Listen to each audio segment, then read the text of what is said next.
She was a DEI hire. You've got Republicans being just total idiots, attacking her as being a DEI candidate. It's probably racist. Facts can't be racist. Facts can't be sexist. And no matter how many times progressives insist otherwise, this will never change.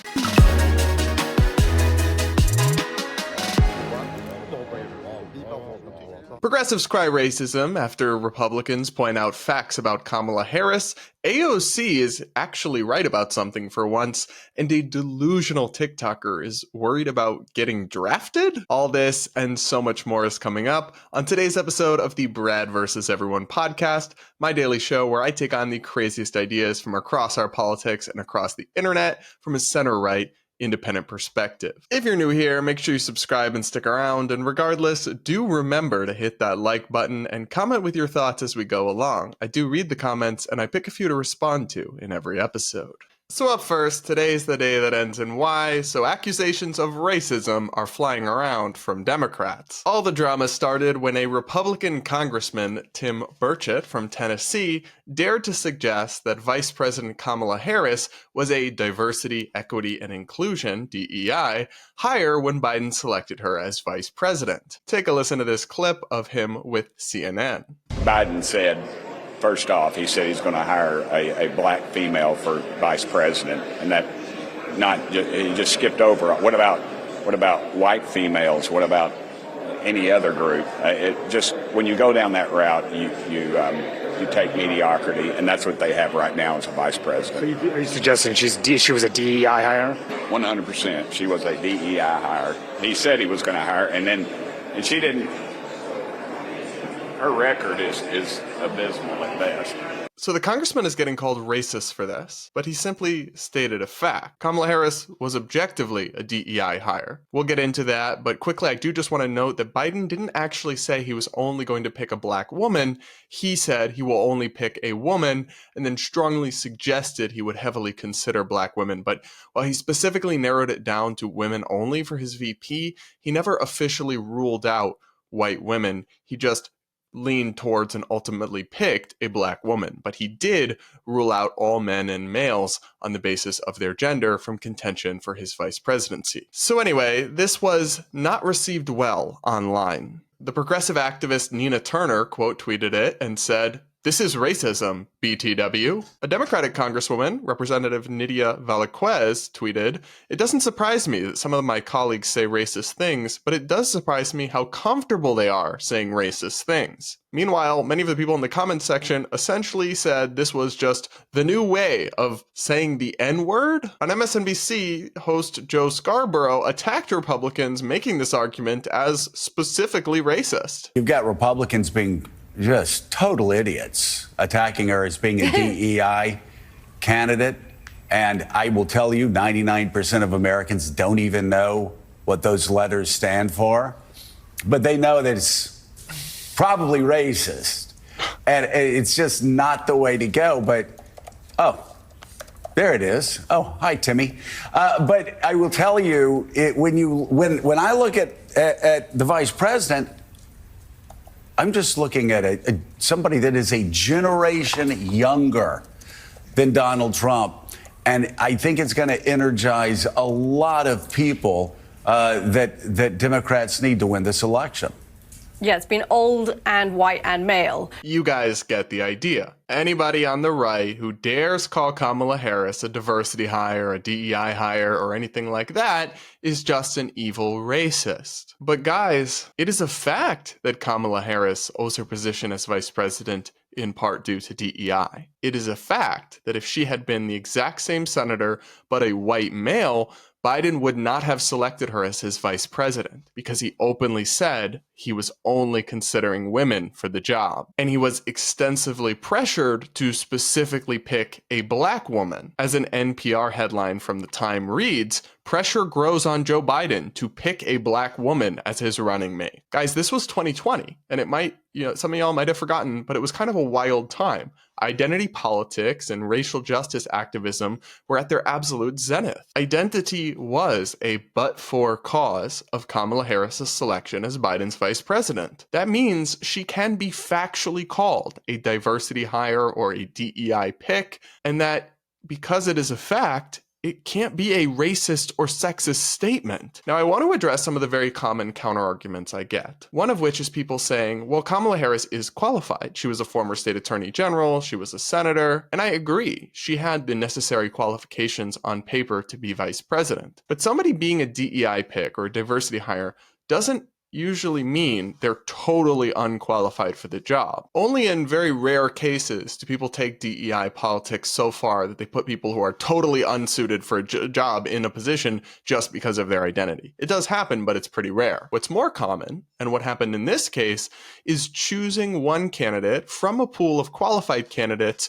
over others because of their immutable characteristics, like race or gender. There were many other Democratic senators that Biden could have chose, many of whom who were more talented at politics, had more charisma, or came from swing states and actually had a better appeal to moderates or independents. But he chose Kamala Harris because he specifically wanted a woman, and a black woman at that. And after narrowing the pool down to women and then within that, largely black women, she was, he thought, the best and most qualified option. So just to be clear, to say that she's a DEI pick isn't to say she's totally unqualified to be vice president. Supreme Court Justice Ketanji Brown Jackson is a DEI pick because Biden specifically said he would only consider black women for the Supreme Court justice role he was appointing, thus ruling out most of the candidates. But she's also eminently qualified, very intelligent, and so far, while I disagree with many of her opinions, has done a good job on the bench. These two things can and do coexist. Now, another big counterargument that I've often received is, well,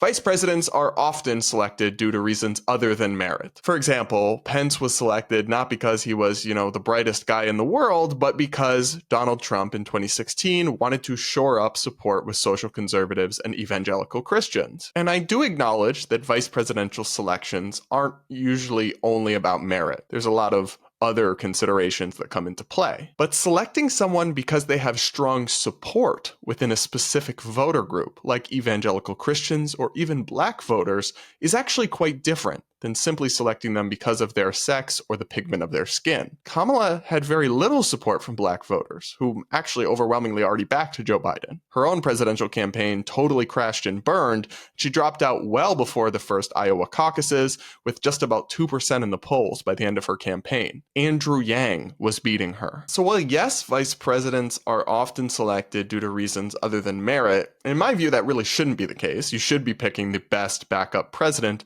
but also there's something particularly noxious about doing what is essentially open sex discrimination and race discrimination, ruling out candidates, that to me is just a lot worse than picking somebody because they're from a swing state or because they have a certain set of beliefs like social conservatism that appeals to voters you need or something like that. To me, that's normal. Whereas this is toxic. It's toxic, it's discriminatory, it's divisive, it's identity politics taken to the most absurd extreme. And what makes it all the more frustrating to me is Biden, both with Ketanji Brown Jackson and Kamala Harris, could have simply just picked them and not said, I'm only picking women, I'm only picking black women, and just argued they were the best people for their job, while also promoting diversity, not engaging in the open discrimination and identity politics pandering that is so perfectly indicative of the DEI movement more broadly. But then he wouldn't have gotten the same degree of woke points from the progressive crowd. Yet that would have actually been much more fair and much more respectful to the actual candidates he selected, because by engaging in this identity exclusive process for picking his most important nominees and appointees, he has, rightly or wrongly, tarred those individuals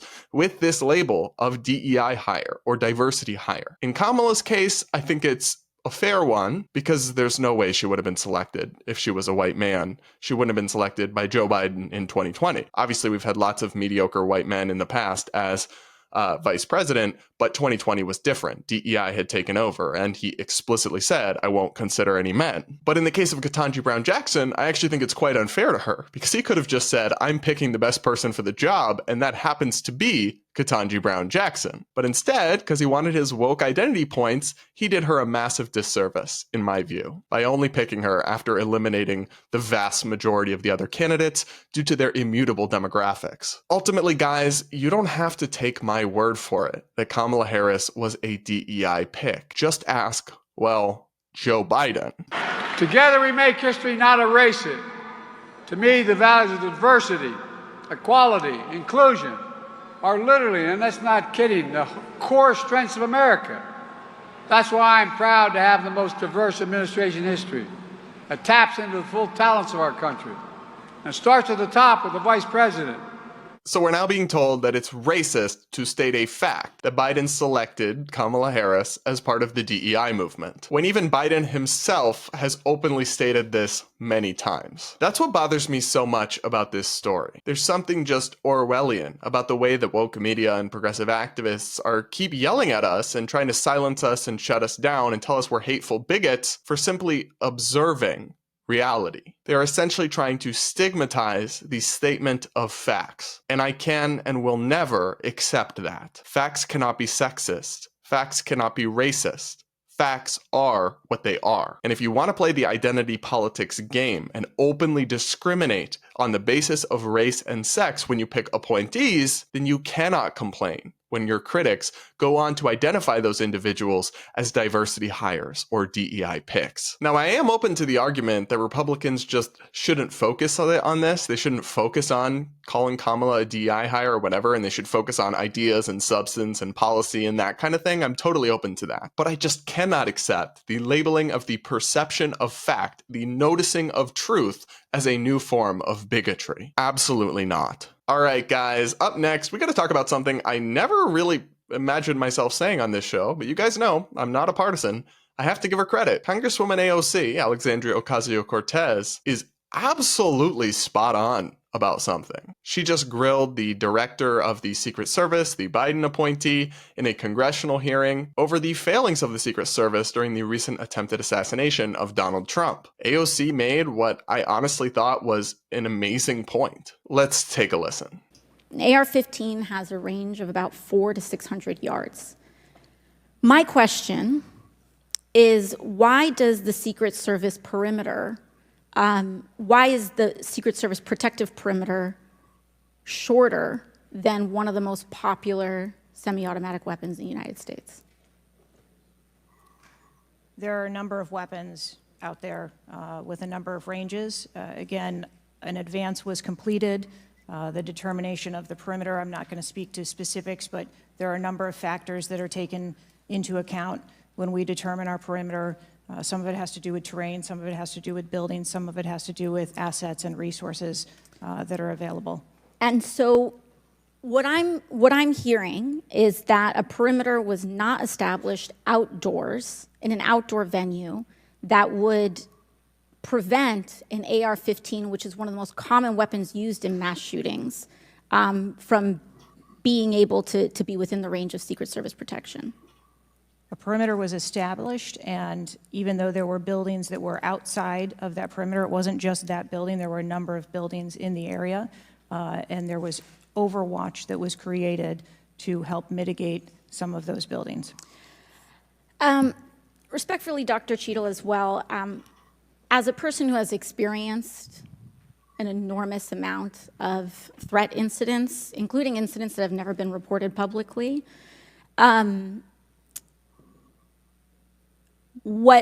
there is a common pattern that happens here, whether it's Secret Service, FBI, Capitol Police, local departments.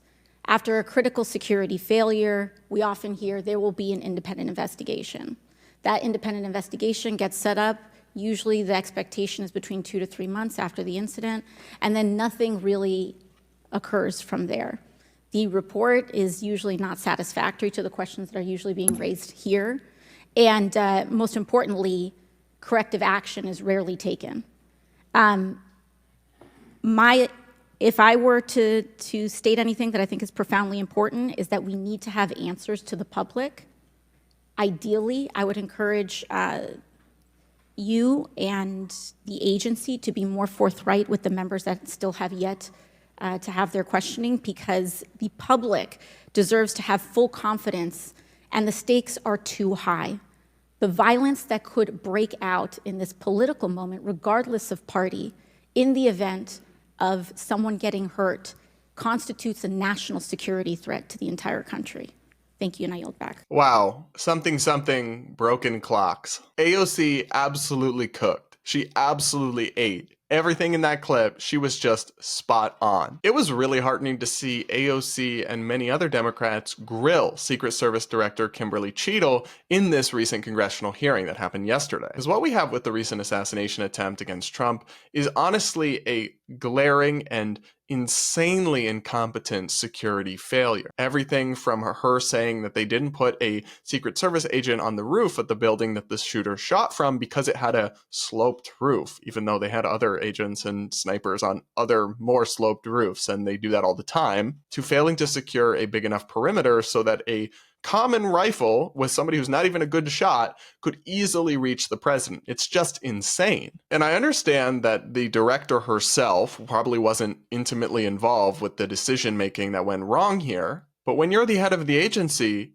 the buck stops with you. There's a reason the Secret Service director resigned after Ronald Reagan's attempted assassination. Now Biden's Secret Service director is facing calls from both Republicans and Democrats that she should resign. As the Washington Post reports, these are bipartisan calls. House Oversight Chairman James Comer and Ranking Democrat Jamie Raskin were among the Congress members who urged Cheadle to resign during the first congressional hearing since the attack on Trump at a campaign rally in Butler, Pennsylvania. Today, you failed to provide answers to basic questions regarding that stunning operational failure and to reassure the American people that the Secret Service has learned its lessons and begun to correct its systemic blunders and failures, the lawmakers wrote in a letter published after the hearing. In the middle of a presidential election, the committee and the American people demand serious institutional accountability and transparency that you are not providing. I completely agree with them. I think she's got to go. She's got to step down. Only in the government would this even be a question. Any private company, she would have been fired days and days ago, honestly. It gives me a little bit of hope that on something so basic, so common sense, like the Secret Service should actually protect our politicians at the highest level who face massive threats, we can still agree across the parties. All right, up next, it's time for Brad versus TikTok, my daily segment where I take on the craziest ideas from the Clock app. Pronoun of the day is slug.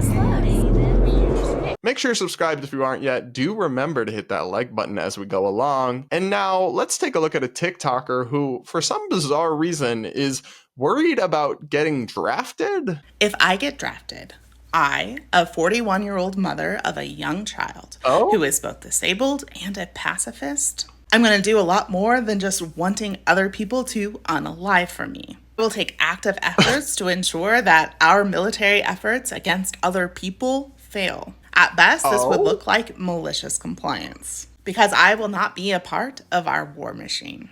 Guys, the levels of Delulu on TikTok just continue to set new records. Babe, you're never gonna get drafted. First off, we don't really have a draft in this country. We have something called selective service where men between, I think, 18 to 25 have to register for it, and it could be called upon in service of a future draft in a wartime or an emergency. But I think that's pretty unlikely to actually be ever implemented again. Regardless, though, you would not be drafted. First and foremost, women are not currently required to register for selective service. And I don't know what pronouns of the day you be identifying as, but you are a female. None of this applies to you. And secondly, you yourself said you were 41 years old. Babe, nobody in their 40s is going to get drafted. It stops at like 25. And even in the case of emergency where we have to dig really deep, nobody's going to get into people with their 40s. And we haven't even gotten to the disability part. I'm pretty sure even if there ever was a draft, disabled people would be excluded. Now, beyond all of that, beyond the many logical leaps and mental gymnastics it takes to somehow be this person yet be worried you're going to get drafted, it's then a next kind of level of delulu to openly say you would do treason? I'm not a fan of much of US foreign policy and our military adventures abroad, and I don't know. If I was drafted, I'm outside of the selective service age now, thank God, but if I ever was drafted one day, I would consider being a conscientious objector. I wouldn't want to participate in some of the things that our military has and continues to do, to be sure. But one thing I would never do is actively be in the military and sabotage its operations so our enemies win. That's treason, babe.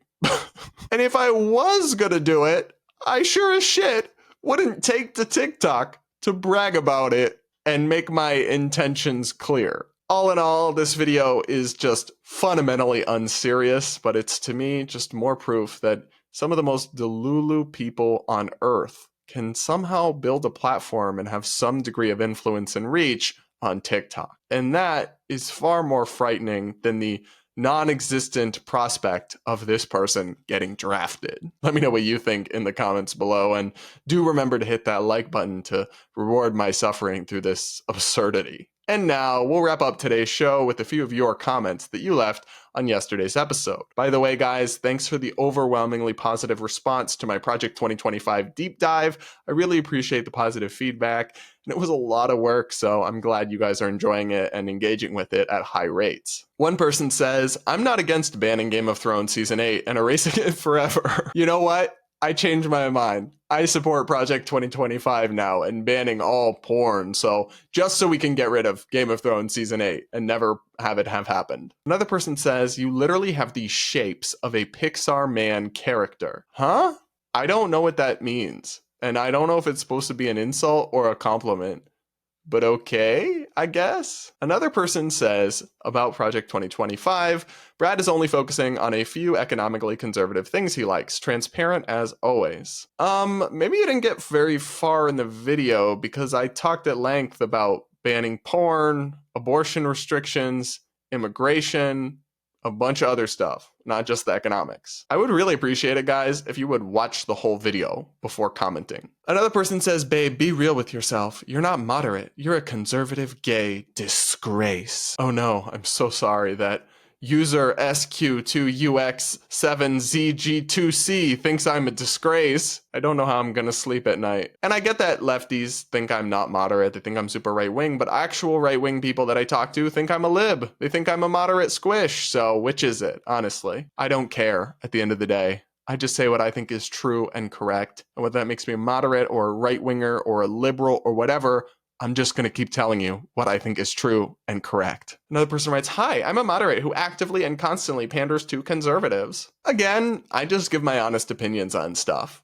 And if I was just trying to pander to conservatives, I wouldn't so routinely criticize people that they like on my show, like Charlie Kirk, like Candace Owens, like even Trump. I'm not pandering to anybody, but I honestly think y'all would say that no matter what. All right, everybody, we'll leave it there for now. Thank you so much for joining me on this podcast. Make sure you're subscribed if you aren't yet. If you're listening on Apple Podcasts or Spotify or other podcast platforms, which by the way, guys, you can and you should do, please do remember to take a second to rate and review the podcast. It really helps. On YouTube, like, comment, yada, yada, yada. And we'll talk again tomorrow.